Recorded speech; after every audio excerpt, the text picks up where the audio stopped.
Assalamualaikum warahmatullahi wabarakatuh. Waalaikumsalam warahmatullahi wabarakatuh. Saat ini luar biasa. Ini bukan hanya daging semua, tapi daging plus tulang-tulangnya. Karena kalau biasanya kan kita daging semua. Kita akan ngobrol detail, tapi yang jelas adalah apa? Sebelum ngobrol kita mau jelaskan bahwa alhamdulillah ya. Kalau kita lihat paling kiri itu pengacara pucuk ya, itu adalah Mas AGS ya, Abdul Ghafur Sangaji ya.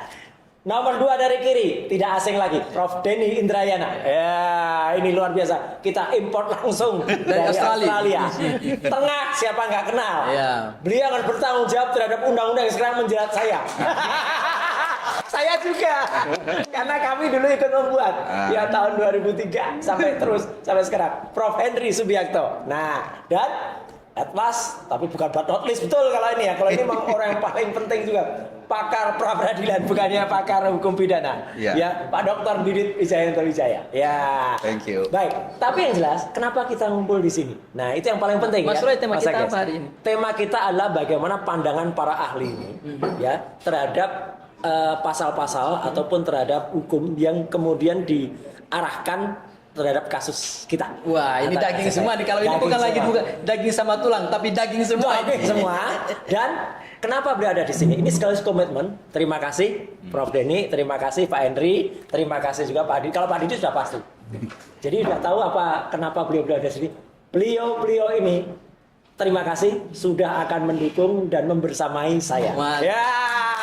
Berarti Mas Roy sebenarnya peradilan ini udah selesai nih. Iya. Dengan kumpul 3 ahli aja. Dan terima kasih wabil khusus ke Prof Denny ya dengan timnya Integrity. Ya, yang itu kemudian nanti jangan kaget ya kalau tim Tokham itu tiba-tiba beranak pinak banyak karena ada tambahan dari tim Integrity. Siapa tahu nanti Prof Henry juga akan bawa tim juga. Berarti sebentar Mas Roy. Berarti ini langsung perkenalan ini. Oh iya udah langsung. Ini langsung di apa? Langsung diperkenalkan. Di-announce. Oh, di launching.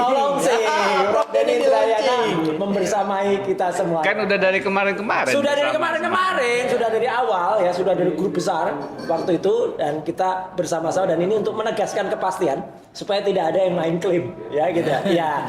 Ayo Mas Agus, ada AGS, ada yang kemudian menyampaikan apa yang kira pertanyaan karena ahli hukumnya beliau juga. Oke, Mas Roy. Jadi di sini banyak sekali channel ya, termasuk juga ada Integrity punya Bang atau Pak Denny Indrayana ya.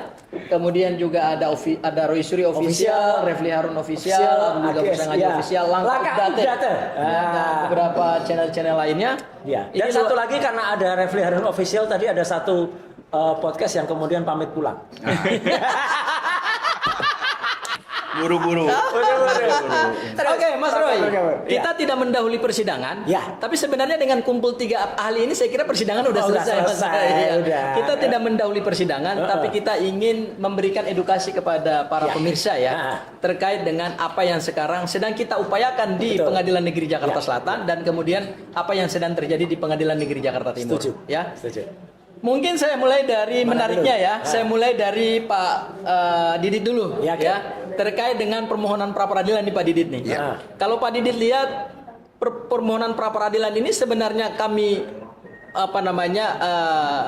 memanfaatkan secara tidak sah atau menyeludupkan hukumnya. Kalau hari ini Pak Didit itu Polda tidak mengakui bahwa penangkapan penahanan yang sudah dinyatakan tidak sah oleh pengadilan masih mereka ngeyel gitu mengatakan bahwa enggak kok sesuai dengan kewenangan yang diberikan oleh KUHAP. Bagaimana Pak Didit melihat fungsi pra peradilan ini? Jadi begini. Kan tadi dia memaksakan pasal 173 KUHAP ya, di mana saya bilang itu adalah mempertegas jangan lagi dimaknai di sana. Kan saya bilang. Itu kan khusus soal ganti rugi itu. Itu jadi kalau misalnya sudah ada salah tangkap, salah tahan bisa mengajukan ganti kerugian. Betul. Nah, salah tangkap, salah tahan ini adanya di mana? Di putusan pra peradilan. Sudah tegas. Nah, kalau dia bilang apakah itu hanya mengacu pada undang-undang? Dia lupa. Kalau namanya putusan hakim, ada yang namanya sifatnya kepastian hukum. Karena sudah final and binding. Seperti putusan MK. Final and binding.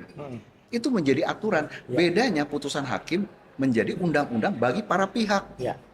Sedangkan MK sifatnya adalah erga omnes. Berlaku untuk semuanya. Jadi di sana yang dia tidak pahami, dia memaksakan antara hukum dan undang-undang. Saya bilang kita ini sarjana hukum, bukan sarjana undang-undang. Ya, harus dia pahami. Hukum itu lebih luas. Ya, Pak Didit gini. Sebelum P21, bahkan jauh sebelum pelimpahan berkas perkara ke jaksa penuntut umum, kubu sebelah, kita sebut kubu sebelah lah, yang tidak perlu kita sebut merek, tapi semua orang udah tahu lah, kubu sebelah selalu nantang, Anda kenapa nggak pra peradilan? Anda kenapa nggak pra peradilan? Begitu kami udah pra peradilan sampai yang ketiga, pra peradilan terus. Kemudian mereka kok seperti ini ya, kebakaran jenggot ya. Menurut Pak Didit, memang langkah pra peradilan kami ini tepat nggak secara hukum Pak Didit? Sangat tepat. Hak hukum nggak diberikan oleh undang-undang. Begini, saya sepakat dan setuju kalau dulu Mas Roy ini mengajukan pra peradilan sejak awal. Tapi ketika pra peradilan kita ambil deh statistik, ya kan? Waduh, keberhasilannya kan nol. Kan itu aja. Data empiris menunjukkan kalau orang nggak ditahan nggak mau. Iyalah. Yang ditahan aja belum tentu pra peradilan. Betul. Apalagi nggak ditahan. Ntar dulu, ya kan? Jadi itu dasar. Saya kebetulan disertasinya mengenai pra peradilan. Soal ditahan ini, Pak Didit, itu sebenarnya berhubungan dengan potensial sangat ditahan karena di atas 5 tahun. Gitu loh, ada. Nah, itu terkait dengan pasal 32 dan 33. Dan di sini ada ahlinya. Ada ahli nih. Dan yang membuat undang-undang. Iya, makanya. Yang membuat naskah akademik. Kita geser sedikit ya. Prof Henry, kira-kira 32 35 itu berbahaya nggak bagi saya? Justru saya datang itu bukan belain Pak Roy Suryo, tapi belain siapapun yang dizolimi dengan penafsiran dan penggunaan undang-undang ITE secara keliru. Salah satunya termasuk Roy Suryo, kan gitu loh. Tapi saya kemana-mana. Terang saya harus. Siapapun itu, bahkan kadrun pun kalau dia kalau termul dulu saya, saking lamanya dulu saya lamanya kadrun. Ini apa? Termul yang sudah tobat. Bahkan termul pun istilahnya begitu ya, istilah-istilahan ya. Termul itu udah jadi bahasa nasional loh sekarang. Dulu kadrun udah masuk kan. Sekarang kamus bahasa Indonesia. Karena sudah disampaikan oleh mantan kepala negara. Iya kan, Pak Yusuf Kalla kan udah bilang termul itu. Artinya kalaupun ada termul atau siapapun yang juga didolimi dengan undang-undang ITE, saya siap bantu. Bukan hanya Mas Roy Suryo, siapapun termasuk pengacara-pengacara yang seolah-olah dia hebat itu, one day kalau dia kena undang-undang ITE saya bantu. Ini sebenarnya tujuannya apa 32 35 itu? Itulah makanya sebenarnya sangat tidak relevan dengan yang dilakukan oleh Mas Roy maupun juga Bu Tifa. Terus terang ya, ini seringkali penerapan pasal 32 dan 35 itu tidak relevan. Kenapa saya katakan tidak relevan? Mas Roy itu kan selama ini kan dianggap memfitnah, dianggap melakukan pencemaran nama baik. Framingnya kuat sekali di situ sampai ini harus dipidana karena dia sudah memfitnah serendah-rendahnya, karena begitu kan. Tapi kok pasal yang dipakai bukan persoalan konten. Harusnya kalau fitnah, pencemaran nama baik itu pasal 27 terkait dengan konten. Ini kok tiba-tiba adalah computer crime. Pasal yang isinya bahwa objeknya kejahatan itu adalah komputer. Di dalam komputer itu ada namanya informasi elektronik yang dijadikan objek sebagai serangan. Apakah benar Mas Roy itu menyerang informasi elektronik dengan mengubah-ubah? Kalau memang benar, harus ditunjukkan dong yang namanya alat bukti awalnya itu. Alat bukti awal utamanya adalah ini loh informasi yang sebelum diubah-ubah dan ini yang sudah diubah-ubah. Dan pelakunya itu secara teknologi dan terbukti dalam teknologi itu pelakunya adalah Roy Suryo. Jam sekian dia mengubah-ubahnya, dari mana dia mengubahnya, ada jejak digitalnya, IP-nya di mana, komputernya bentuk apa pakai HP atau apa. Itu yang namanya computer crime atau objeknya adalah informasi. Gitu loh. Tapi ini kan tidak. Mas Roy hanya cuap-cuap kan gitu kan. Objeknya juga masih tetap ada sampai sekarang. Ada cuap-cuapnya di TV lagi gitu kan. TV-nya bukan saya modcast lagi. Di TV misalnya begitu. Dulu Roy Suryo official belum lahir dulu. Kalau ini bisa aja dikenakan ini. Iya, penegasan ya kan. Belum ada ya dulu ya? Belum ada. Berarti dulu kita belum muncul kalau gitu ya. Nah, ini kan berarti apa? Bukan informasi elektronik yang dimaksud oleh undang-undang ITE itu. Tapi kenapa? Apalagi fitnah ya, Bro. Apalagi kan Karena awalnya di sini. Fitnah itu kejam. Fitnah kok Tapi kalau lalu mau, pakai ini iya, apa? kalau mau fitnah itu kejam. Tapi kalau mau fitness ke gym. Gitu ya. Ini kelebihannya orang komunikasi. Mas Roy, aku mau tanya beberapa pertanyaan. Tanya ke Prof. Silakan. Ini Tanya. Pak Prof izin. Ya. Ini yang juga kami uji dalam pra peradilan kedua. Ya. Sayangnya ahli yang kami hadirkan keterangan Pak Didit itu tidak dipertimbangkan. Itu. Apalagi keterangan dari kubu sebelah, itu lebih hancur lagi. Seluruhnya. Seluruh dalilnya tidak Seluruh dipertimbangkan, dalil. tidak dipertimbangkan. Tapi ada yang menarik Pak Prof. Ahli yang dihadirkan dari Polda ketika bicara soal penerapan pasal 32 dan 35, ya, terutama 32, tidak 32. Dia nggak ngerti undang-undang Kita ITE. nggak ngerti. Aku punya dua pertanyaan kepada Pak Prof. Izin, barangkali kami juga diberikan pencerahan hukum gitu ya. Apa yang dimaksud dengan transaksi elektronik atau bukti transaksi elektronik atau bukti surat elektronik? Apakah flash disk yang digunakan untuk download video dari salah satu stasiun televisi atau kontennya atau isinya daripada ijazah tersebut. Sementara ijazah tersebut kami buka di pengadilan tidak mengalami perubahan seperti tayangan yang dianalisis oleh Mas Roy. Nah, gimana menurut Pak Prof? Transaksi elektronik itu ada di Undang-Undang ITE pasal 1 ayat 2. Yang isinya adalah bahwa itu perbuatan hukum. Tapi di penimbangnya disebutkan perbuatan hukum apa? Perbuatan hukum baru yang dulu tidak ada sebelum ada Undang-Undang ITE, sebelum ada perkembangan teknologi. Yaitu perbuatan hukum baru menggunakan komputer dan jaringan komputer. Jadi kalau cuap-cuap pakai komputer enggak? Lambene ada komputernya enggak? Kecuali saya bisa Gitu kan? Jadi kalau orang menganalisis itu bukan perbuatan hukum dalam konteks Undang-Undang ITE ya, karena harus menggunakan komputer. Menganalisis ijazah Itu kemudian menganalisis detail ya, misalnya foto, apalagi cuma di font, televisi. huruf, terus kemudian ditampilkan. Berarti itu menganalisis sama nggak dengan memanipulasi? Menganalisis bukan transaksi elektronik. Yes. Ya kan? Bukan transaksi, apalagi kemudian ada istilahnya mengubah-ubah informasi yang menjadi objek. Ya. Mengubah-ubah itu yang menggunakan komputer, lalu dia ngubah-ubah. Apakah itu bisa menggunakan menghack misalnya begitu, atau dengan cara misalnya masuk ke satu sistem pakai laptopnya siapa begitu yang dia tidak berhak. Itu bisa saja di sana ya. Tapi intinya adalah bahwa yang disebut sebagai mengubah-ubah itu adalah menambah, mengurangi, menghilangkan informasi milik orang lain. Milik orang lain atau publik. Sekarang pertanyaannya, yang sekarang itu dikatakan jadi objeknya pasal 32 itu milik siapa? Dian Sandi. Milik siapa? Belum tentu. Ini belum tentu Dian Sandi. Ada di menarik. akunnya Dian Sandi. Enggak, ini menarik. Objeknya atau informasi yang ada di dalam objek tersebut yang diubah-ubah itu Pak Jokowi. Nama Joko Widodo, foto Joko Widodo, Universitas. Fotonya belum tentu Jokowi juga itu. Maksudnya di dalam ini anggaplah begitu ya. Ini kita masih menganggap begitu ya. Okay. Kemudian Pak Prof, sama yang tadi informasi Joko Widodo, ternyata saya baca BAP-nya yang punya yang namanya Joko Widodo. Joko Widodo tidak pernah memberikan izin kepada Dian Sandi untuk memfoto ijazahnya kemudian dia upload. Dia tidak pernah memberikan izin itu. Dan dia tidak tahu bagaimana caranya Dian Sandi bisa mengambil foto itu. Nah, apakah ini adalah informasi milik Pak Joko Widodo dicuri atau dokumen Joko Widodo atau dokumen Dian Sandi atau seperti apa? Ini masih itu harus penyidik justru menjelaskan, ya kan? Ini punya siapa? Yang kedua adalah bahwa informasi elektronik itu kalau sudah kena pasal 32 mengubah-ubah tadi harus ditunjukkan aslinya seperti ini. Kemudian berubah menjadi seperti ini, kapan berubahnya, siapa pelakunya, itu ada metadatanya. Ada yang namanya data tentang data. Kapan itu diubah dan sebagainya. Ahlinya itu kemudian menunjukkan, ahli digitalnya itu menunjukkan perubahan-perubahan ini. Itu yang disebut sebagai custom of custody begitu ya. Ahlinya harus ahli digital itu. Ada nggak yang benar-benar menunjukkan dan dia bisa menunjukkan secara valid begitu. Kalau itu tidak ada, informasi elektronik itu Mas Roy, izin. Ini saya mau akun X-nya Dian Sandi.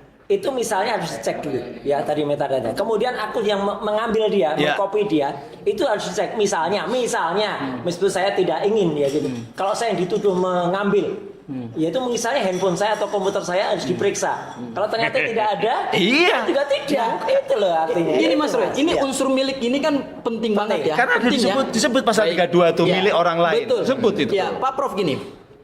Pak Jokowi mengatakan ijazahnya bukan digital. Ijazahnya analog. Ya.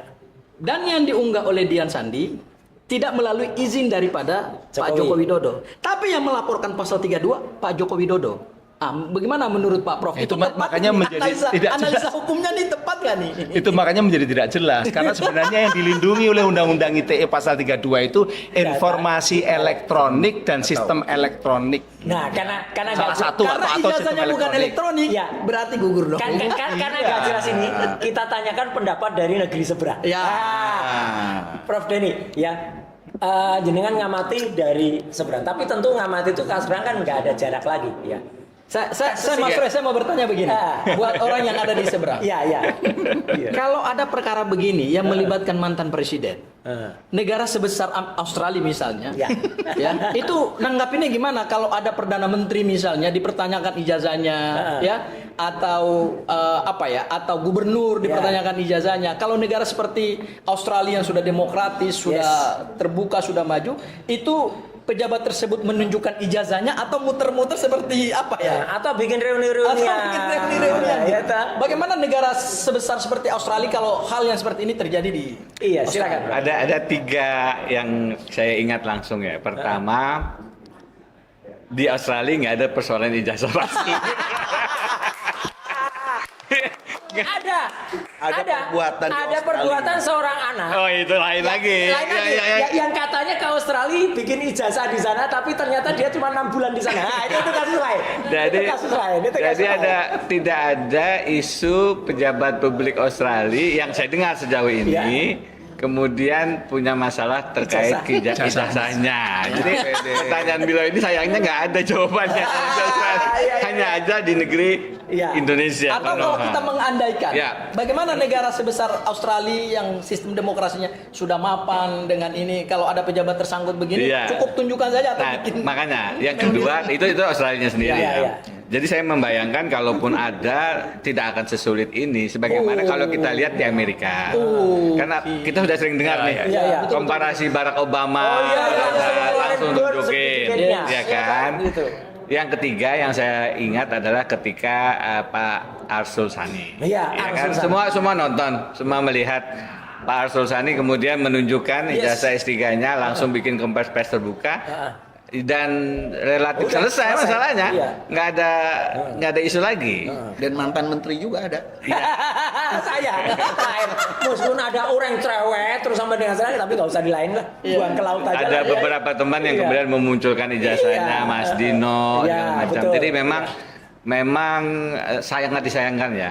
Sedari awal Pak Jokowi tidak kemudian menunjukkan saja. Saya sudah berkali-kali juga bicara soal ini. Bahwa kalau kita ingin tuntas, cara sederhana adalah tunjukkan. Dan disitulah terbukti kemudian kita dengan ya harus ada proses pembuktian pasti. Tapi dengan beliau tidak membuktikan ini ya sudah kita sering sampaikan ini terlalu berlarut-larut. Nah yang lain, Mas, perspektifnya adalah dari sisi politik hukum tata negara yang saya pelajari. Kalau pidana tadi sudah panjang lebar.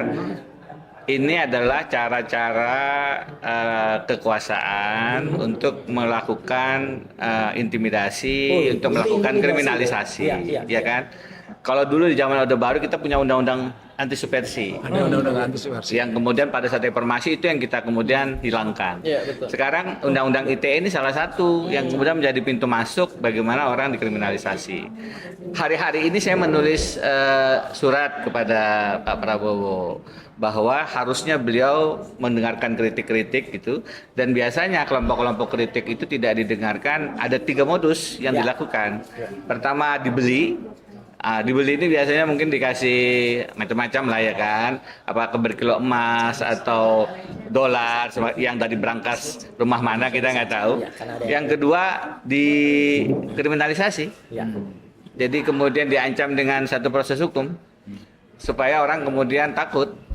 Yang ketiga yang paling berbahaya, yang paling pengecut ketika kekuasaan menghabisi. Jadi dibeli dikriminalisasi, dihabisi ini yang paling sulit kemudian sekarang terbukti pelakunya negara biasanya.